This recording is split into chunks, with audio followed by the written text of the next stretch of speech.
Maayong gabi mga kahigalan, mga kabisdak, mga kabisaya! We are live! Welcome to Bisaya in Canada Night Talk Show. Ako si Ate Binky, inyong host gikan sa Ontario, Canada.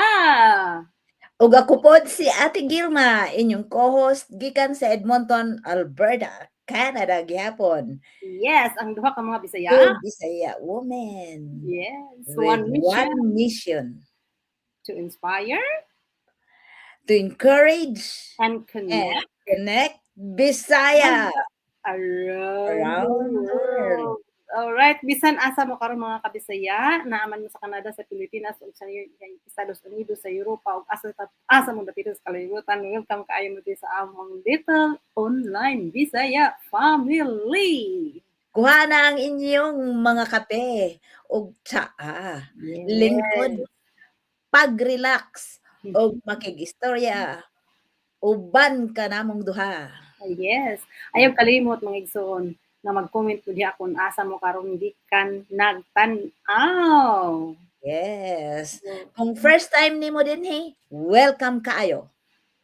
Feel free to follow our page para magkita ta matag gabi. Yes. Okay, so ready na ba mong tanan diha? Nakalingkod na bang tanan o nakakapi? Nagdala na ba sa inyong tubig, kape, juice unsa ba inyong mainom? Let's begin tonight's conversation. So karon ang atong panaghisgutan ang behind every smile, di ba? Di ba nag-smile siya tibingki sa tigil nga, smiling tayo. Pero naagid tay istorya behind it, right? So, karon dili tanan nga nag-smile sa Facebook. Okay na di ay sila. Okay gid na sila sa tinuoday lang. So, dili tanan, di ba? Ate Gilma? That is so true. Yeah. Kay ning anhi man tag tanan dire ang kadaghanan sa ato sa among mga kauban dire ni anhi no.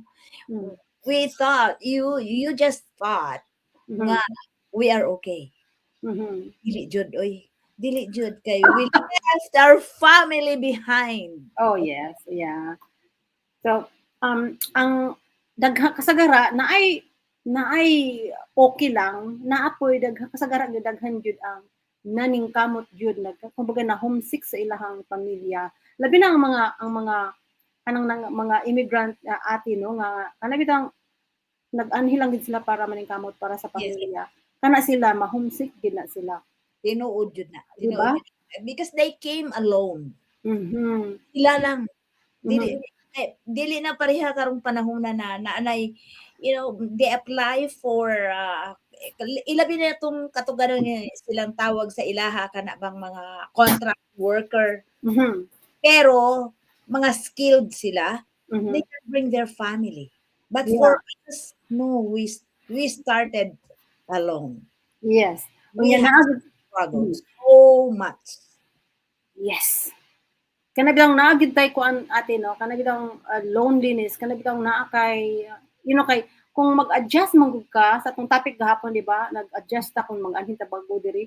So naagid kay kanang kamingaw no, kamingaw jud ka kay ang ato manggong naandan dito gud sa ato no. Bitaw. Naa sila na atong mga pamilya. Pareha ra gid sa mga pagkaon ate no nga kung makakita gitag pagkaon nga kanang bitang gikan sa ato mura gitang matakam-takam. So mao na siya nga kanang daghan gyud kaayong mga adjustment diri kay tinuod ang atong pamilya layo kaay sa nga tanan. Unya kung mao na siya nga ang atong mga paningkamot pinaagi gid sa atong mga pamilya. So sa behind sa atong ngisi-ngisi, di ba? Di ba, daghang kaayo kanang magposing-posing kita ang atong mga smile, mga gwapa kaayo, pero hindi anak gyud kaayo. Cute kay tan-awon day pero cute ka kay tan-awon day pero lang na sila kahibalo ning naka-smile ka.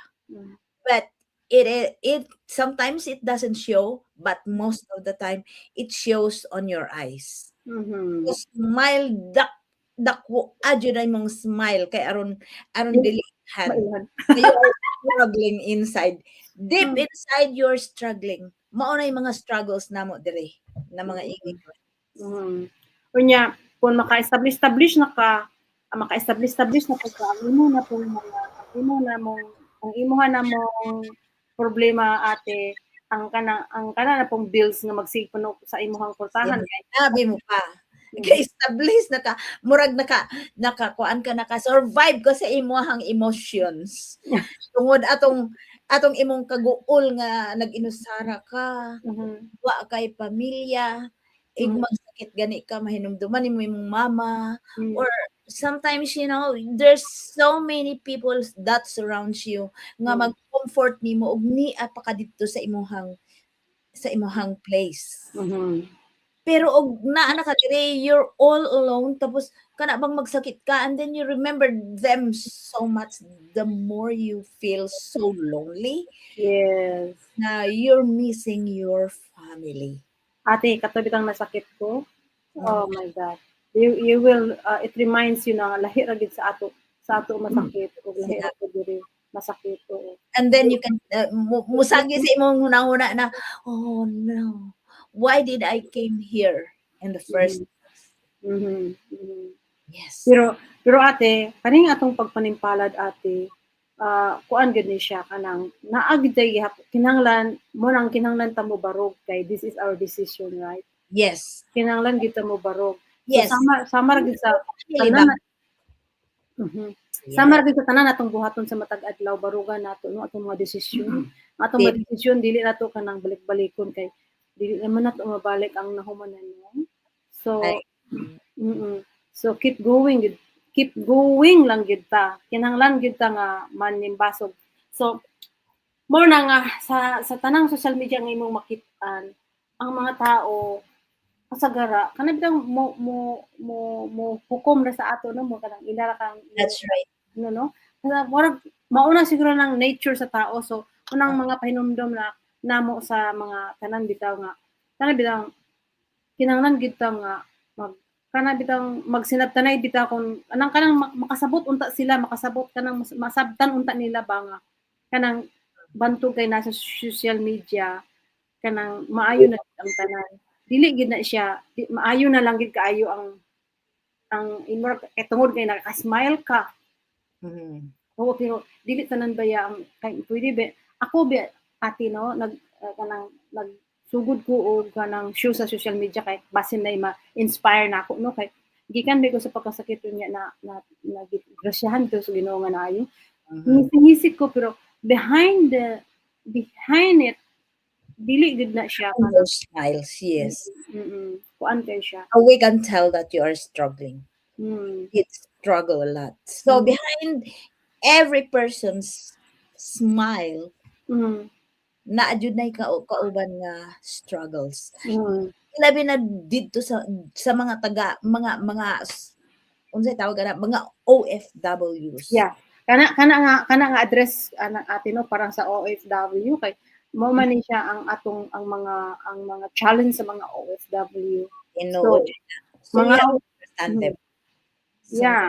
So mga OFW kung na itag ninyo ang nga kinahanglan makadungog karang gibi na sa among gipang i-share ni ate. oh Itag yes. ninyo unya ug mapuhon lahi na pud ang among i-share ninyo bahin sa kinabuhi nato ang mga real talk nato sa mga real experience nato og daghang kay salamat sa inyong oras sa inyong pag-uban kay kanamo karong gabi na okay salamat sa inyong mga comments diha comment below kung asa mo nagtan-aw Down below. And oo, then daghang- share with us your thoughts. Naman ay tay comment section. Mhm. I-share jud ninyo ang inyong thoughts so Mhm. that we can feel that you are with us, Mhm. trying to spread the news about Mm. our struggles when we first came. Kay Yeah. diri nga ay mga bag-o po diri nga Mm. they came all by themselves. Yes. At Yes. kanang ang ilahang mga struggles, we've been there. Mhm. Feel jud na anamo. Pero kinahanglan gyud na sila og community ate. Yes. Kanang They need to ang find community importante kayo no. Yes, they need to find their community Mm. aron mahibaw-an nila kung nga they're not alone in that journey Mhm. of being an OFW. So, find a community. Kay Yeah. apoy mga community ti usahay na they're not very entertaining. Yes. So, Leave them alone. yes. There are communities na they are very entertaining.